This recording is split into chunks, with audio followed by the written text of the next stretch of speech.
Within complex self organizing systems unfolds the phenomenon of entrainment, a process where two rhythmic processes adjust to one another's frequency and lock into a common phase. Dutch astronomer and mathematician Christian Huygens originally identified entrainment when he realized pendulums would synchronize when placed on a common structural support. Even if one pendulum was completely out of sync with the other, it wouldn't take long before they both fell into perfect synchronicity. The theory of living systems affirms that mind is not a thing that resides within the physical brain, but a process. Mind is the very organizing force of life. Therefore, cognition cannot be separated from the process of living systems. And if the mind is a part of the human being's complex organizing system, then the psyche must adhere to the same laws and processes of complexity science. In that case, the limited self identification associated with the human ego is a result of a positive feedback loop. A feedback loop is an abstract pattern of relationships embedded in the physical structures or the activities of living organisms. There are two types of feedback loops: self balancing or negative feedback, and self reinforcing or positive feedback.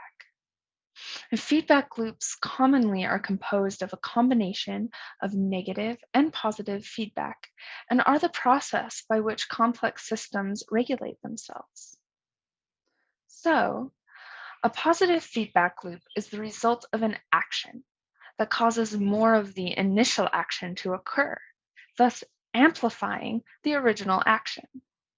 These self amplifying loops can propel the system farther and farther away from equilibrium until it reaches a threshold of stability and can obtain new order. Now, cognition produces a narrative or a story. We create an identity through the stories we ourselves compose out of the memories, desires, dreams, and fantasies we have. We tell ourselves such convincing narratives that we believe our identity to be a solid self. The identity construct continues to reinforce the illusory output of a stable self. That in turn influences the egoic system to produce more identity output.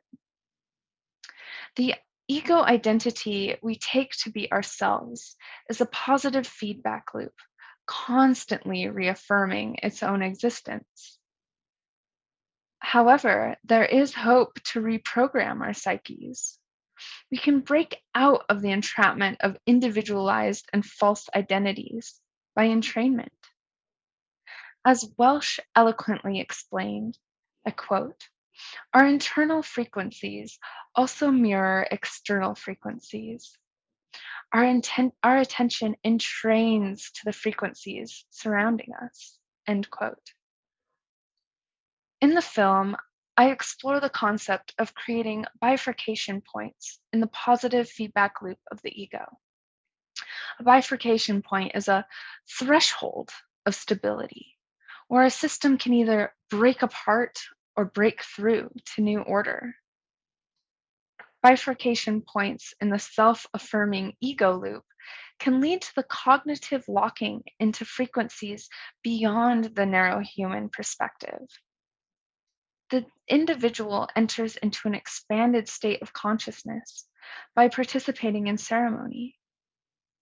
There, they become entrained to the beat of the drum, the flow of water, the rhythm of the natural world, and the ritual itself. The human psyche has the ability to commune with larger spheres of the self, moving beyond the limited perspective of individualism, communing with the larger universal cycles of creation and destruction. Entrainment is not only found in the congruent rhythms, but harmonizes with itself across different scales of time.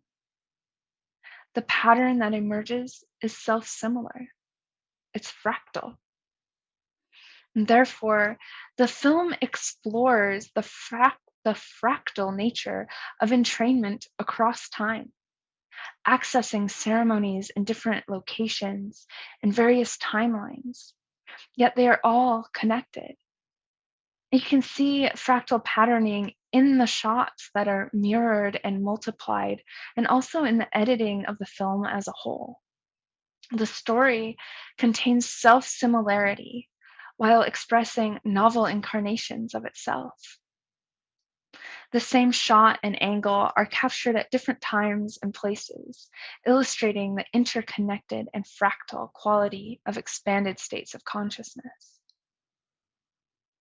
In the beginning, various clips do not align with the beat of the drum, but as we move deeper into the ceremonial participant becomes more porous to the natural world's frequencies. The film begins to cut on the beat. The flute causes ripples in the water, spins the dancer. The drum heightens the experience, driving footage to move faster and faster, abandoning a linear sense, merging time, entraining the neophyte to the rhythm and the viewer to the story. The climax of the film ends in a baptism, complete immersion into the waterfall and the natural world, giving oneself up to the rhythm of nature. The self similar and fractal memory in the film is illustrated in repeated images, attests to the need to continuously enter into these states of expanded consciousness. Our cognition has the propensity to fall back into the ego loop.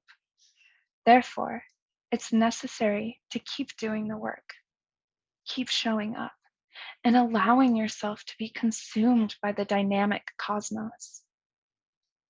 By entraining into nature's processes and cycles, the dynamic system of human consciousness breaks through the truncated individual perspective, expanding into an embodied awareness of an interconnected and cosmic identity.